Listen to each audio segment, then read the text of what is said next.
Good afternoon. Good afternoon. My name is Harry Spikes. I am the chairman for the Commission for Historic and Architectural Preservation. I want to welcome everyone in attendance. Good afternoon, commissioners. I call this meeting to order at 2:14 p.m. on this day, July 8th, 2024. I hope everyone had a great 4th of July celebration and weekend, and welcome to the hearing. What I will do now is allow everyone from my left to introduce themselves, and then after that, CHAP staff. Eric Holcomb, Executive Director. John Bullock, City Council Representative to the Commission. Nicole Battle, representing nonprofit developers. Sarah Langmead, Commissioner. Catherine Good, Commissioner.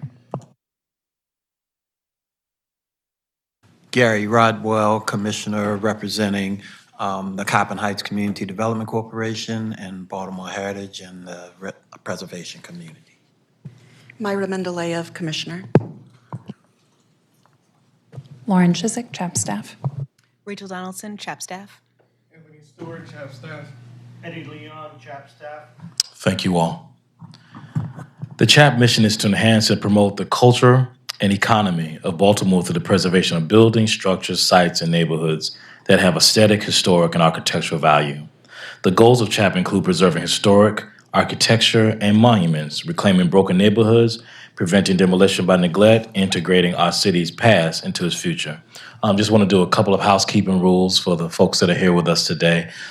If you have a cell phone, any calls, just put your phone on vibrate. If you have to take the call, please feel free to leave the room. There is a list that you probably saw Mr. Eddie with, where if there is something on the agenda that you'd like to give public testimony to, just sign your name and I will call you when it's time to give public testimony. Usually with our commission hearings, we have the owners of the properties or the architectures come up. They tend to speak a little longer than the other folks. We give them more time. But if you are doing public testimony, we give you 3 minutes. If I do this, that means you got 30 seconds left before the 3-minute marker hits. Very seldomly do I hit the gavel, but we probably won't have to do that today.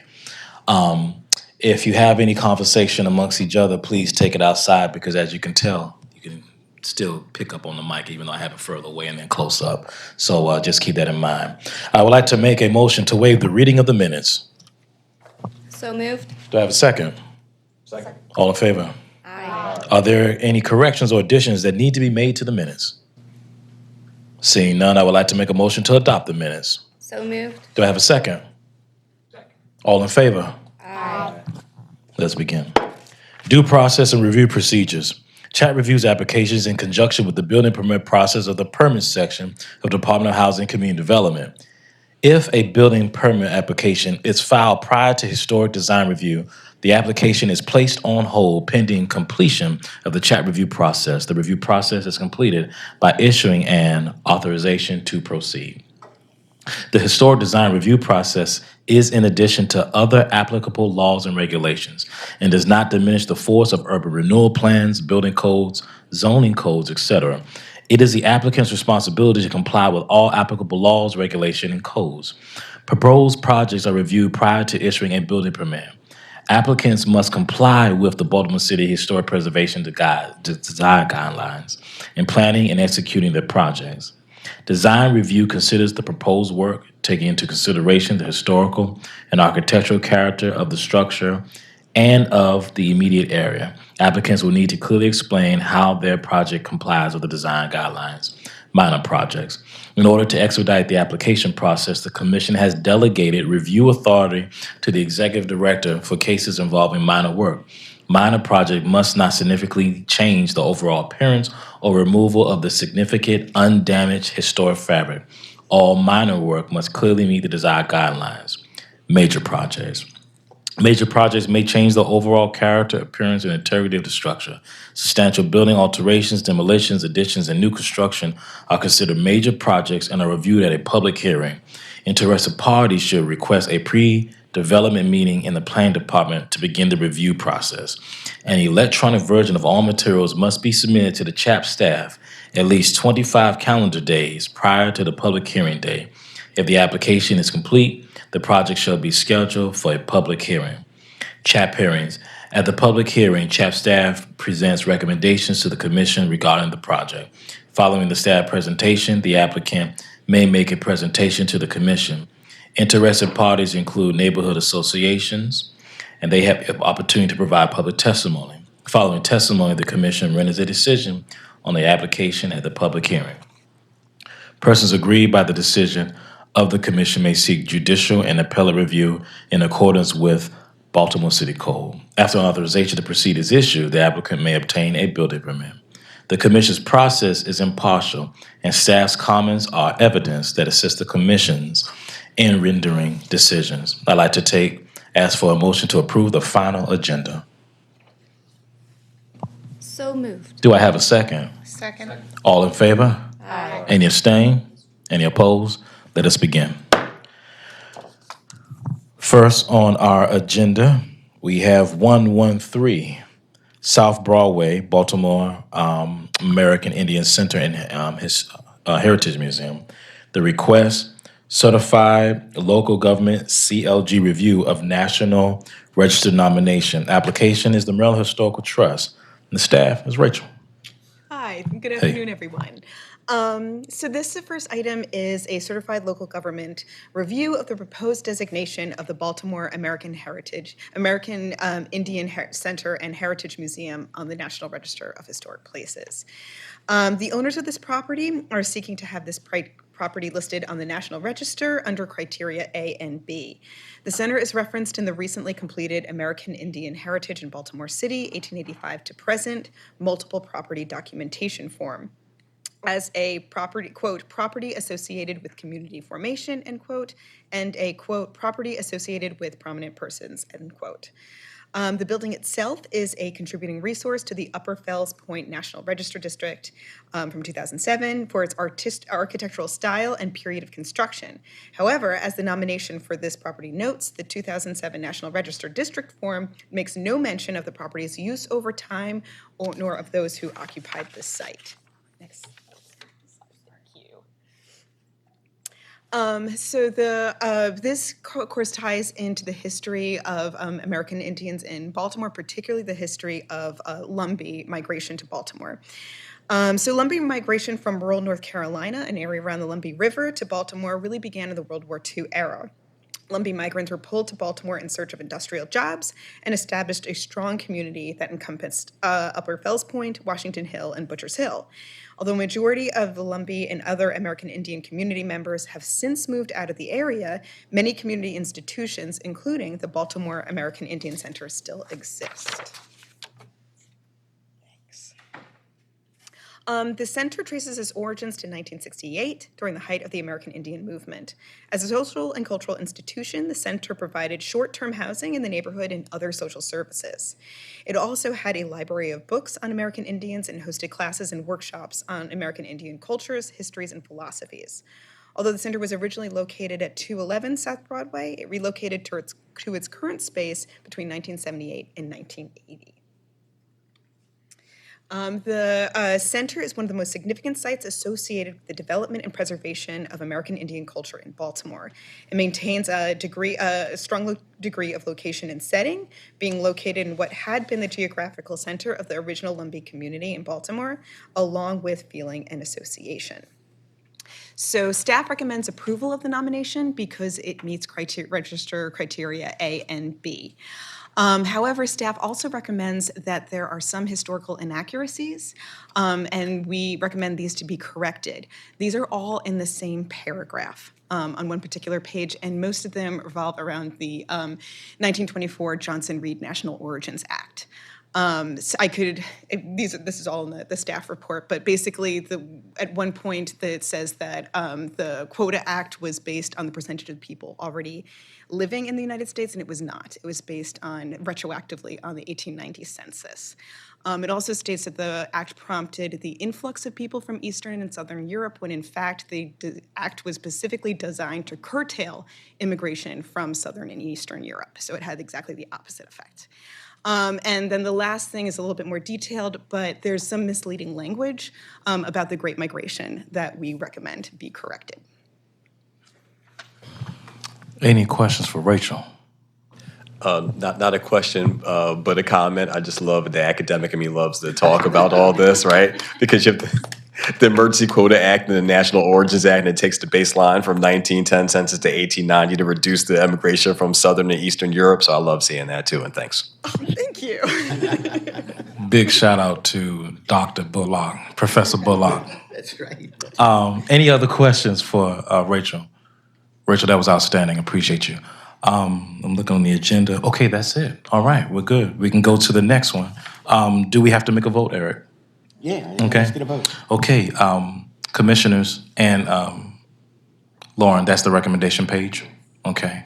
I'm not going to read the entire 1, 2, 3, 4, 5 paragraph, but I will say, commissioners, do you all approve the staff recommendation for 113 South Broadway, Baltimore, American Indian Center and Heritage Museum?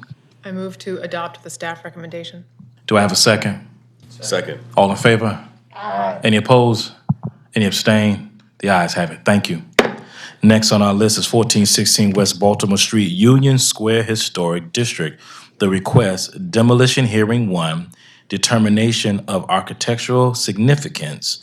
The application is Nadine, and please forgive me if I pronounce your last name wrong. That's why I'm not going to say it. So when you come up, please give us your full name, but our staff will be Lauren today. Okay. Thank you, Chairman. This site is located at the northern end of the Union Square Historic District, marked with a dot here on this map, and then zooming closer in, outlined with red. It is located on the north side of West Baltimore Street between South Stricker Street to the west and Calhoun Street to the east. And it's actually at the intersection of a small alley street called North Norris Street, as you can see here. This is an aerial view of the property, and you can see that the building covers the full lot. This is another aerial view facing north. It is a one-story metal warehouse. Here's a street view of it, showing it in context with its neighbors. This is a close-up photo of the facade. Here's another angle of the facade, and then showing the facade and the elevation facing Norris Street, and then a view facing Norris Street and the rear. So you can see the structure in question. There hasn't been a lot of activity in terms of CHAP review for this property since the district was created. In 2015, there was a vacant building notice placed on the property. 2018, there was an ATP issued to repair the roof and remove debris on the interior. In August 2019, the courts appointed a vacant building receiver, and in September 2022, the property was purchased by the current owner. And the proposal is to demolish the building.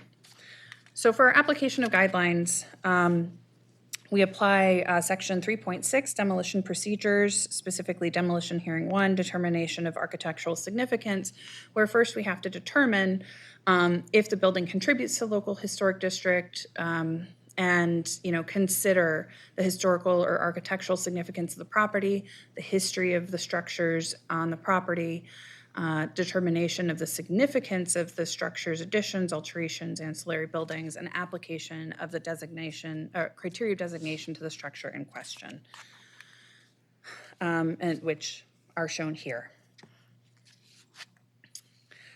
And this is a pretty simple one in staff's opinion. The building at 1416 West Baltimore Street is a metal warehouse that was associated with the Alexander Milburn Company, a welding company based in Baltimore. The company had several locations in the city, and this building served as a warehouse, and the company also owned the building located at 1420 to 1426 West Baltimore Street. That's the handsome 4-story building on the left of this photo. This warehouse building is unlike others on this block of West Baltimore Street. The building does not embody the distinctive characteristics of a type, period, or method of construction, does not represent the work of a master, does not possess high artistic values. Historical records show that the building at 1416 West Baltimore Street was built or erected sometime between 1923 and 1951. In 1912, the Alexander Milburn Company, welding manufacturers, purchased the large brick building at 1420 to 1426 West Baltimore Street. And looking at the maps here, the 1901 Sanborn map on the left shows that there were 3 small buildings located on this parcel, which were then demoed by 1915, as shown by the Sanborn map on the right. And the Alexander Milburn Company purchased this property sometime between October 1922 and March 1923, because that's the date that they began advertising their business address as 1416 to 1428 West Baltimore Street. Previously, it was just 1420 to 1428. So they clearly then purchased that property in 1922, 1923. And then they built this frame warehouse sometime before 1951, which is when it shows up on the Sanborn map. Oops. We did we notified the Union Square Neighborhood Association, Franklin Square, Southwest Partnership, were informed of this application, and Scott Cashnow submitted a letter of support for this demolition. His letter of support and some additional materials that he provided in addition to his letter of support are on the WIC site. And staff has determined that this building does not meet any of the designation criteria. And so staff recommends a determination that the building located at 1416 West Baltimore Street does not contribute to the historic district of Union Square and may be demolished. Thank you, commissioners. Any questions? Lauren, thank you. Any questions for Lauren? Okay, seeing none. Lauren, thank you. Okay, thank you. The applicant is here, Miss Nadine. I don't want to pronounce your last name wrong. Please give us your full name when you come up. Thank you. Hello, Commissioner.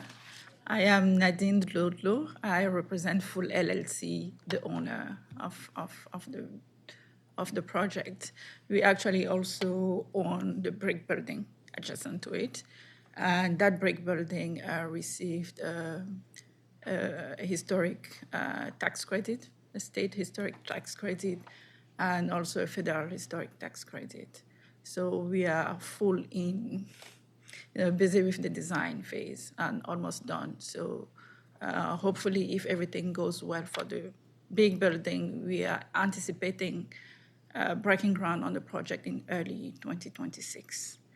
The shed is also going to be a new construction, but we had hoped that we could put it to use in the meantime while we, do whatever is needed for a new construction project. But it was never served with utilities, never served with water, never served with sewage. And just to bring it up to code will be really, really very expensive. So we finally concluded that it's better to demolish. And that will also improve the environment around the corridor and also for the neighborhoods as well. Yeah. Nadine, thank you. Are there any questions for Nadine? Not a question, but a comment. Just appreciate your continued work in the community and being a good partner with the neighborhood. So thank you. Thank you so much. It means a lot. It's very hard work, so thank you. Very cool, very cool. Okay, thank you. We have no one else on the list to testify, so I'm going to go to the commissioners. Commissioners, is there any discussion that you would like to have for 1406 West Baltimore Street?